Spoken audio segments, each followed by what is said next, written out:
My name is Lena Carter, and the day I realized my parents would always choose my brother over me, I was lying in a hospital bed with a breathing tube in my throat.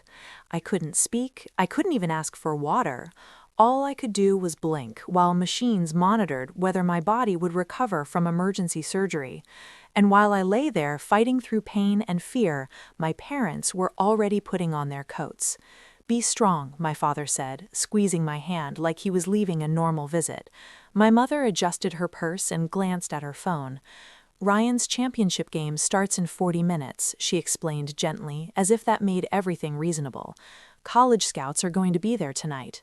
Ryan was my younger brother, the center of our parents' universe, and as they walked out of the room that night, leaving me alone in intensive care after a ruptured appendix nearly killed me, I finally understood something I had ignored for most of my life. I had never really been their priority. But before I tell you what happened next, take a moment to like the video, subscribe to the channel, and comment your city below. I read every comment. Now let me explain why that hospital room became the moment I decided to leave my family behind forever. My appendix ruptured during a late shift at the animal clinic where I worked. The pain had started hours earlier, but I ignored it. Working in veterinary medicine teaches you to push through discomfort. Animals depend on you. But by the end of my shift, I could barely stand. I drove myself to the emergency room. By the time doctors examined me, the infection had already spread. They rushed me into surgery within minutes. Before they wheeled me into the operating room, I managed to call my parents. They arrived just in time to sign paperwork. Then everything went dark. When I woke up hours later, a breathing tube was in my throat and the room was dim except for glowing monitors. My parents were standing near the door, not crying, not worried, just impatient. "Ryan, the team made the finals," my mother said softly. "This game could determine his scholarship." My father patted my arm. "You understand, right?" And I did understand. I had understood my entire life. Ryan's practices, Ryan's tournaments, Ryan's achievements. Everything in our house revolved around him. My own milestones were background noise. When I got into college on scholarship, my parents missed the ceremony because Ryan had an away game. When I graduated, they arrived late because Ryan needed new equipment before practice. So lying there in the hospital, unable to speak, I simply blinked once. Yes, I understood perfectly.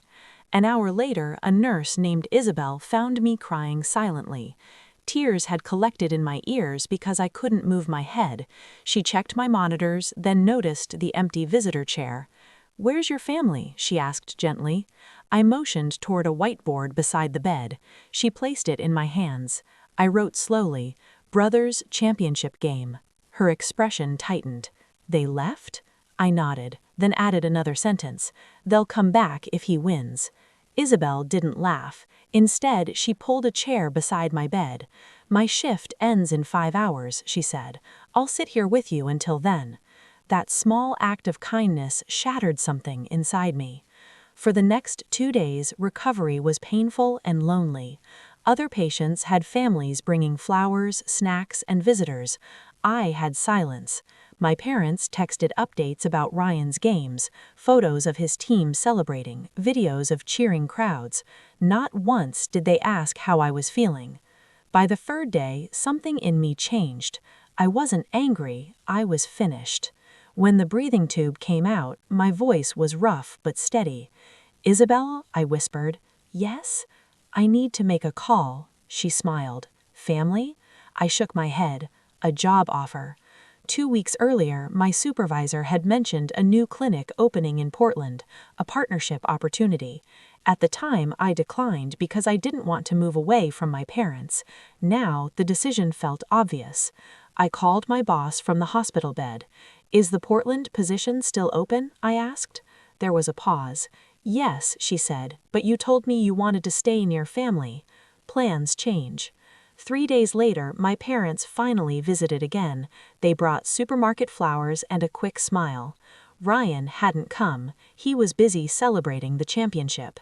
"How are you feeling?" my mother asked politely. "Like someone who had emergency surgery alone." My father frowned. "We weren't gone that long.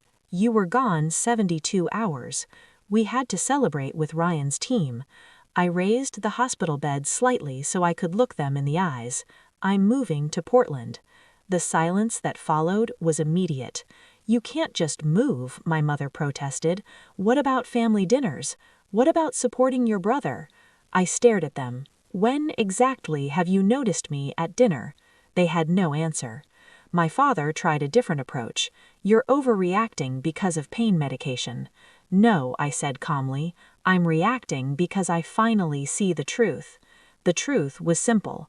I had spent 23 years waiting to matter to them, and I was done waiting. 2 weeks later, I left. A colleague helped pack my apartment. My boss personally drove me to Portland so I wouldn't strain my stitches. My phone filled with calls from my parents demanding explanations. I never answered. In Portland, my life began again. The new clinic welcomed me like family. My coworkers celebrated my first successful surgery like it was a major victory. For the first time in my life, people noticed when I walked into a room. 1 year later, they threw me an anniversary party. 20 people showed up. No one left early for someone else's game. And when I thanked them for coming, my coworker smiled. Where else would we be? That night, I realized something important. Family isn't the people who share your last name. Family is the people who show up when you're lying in a hospital bed and scared. Ryan eventually received a college scholarship.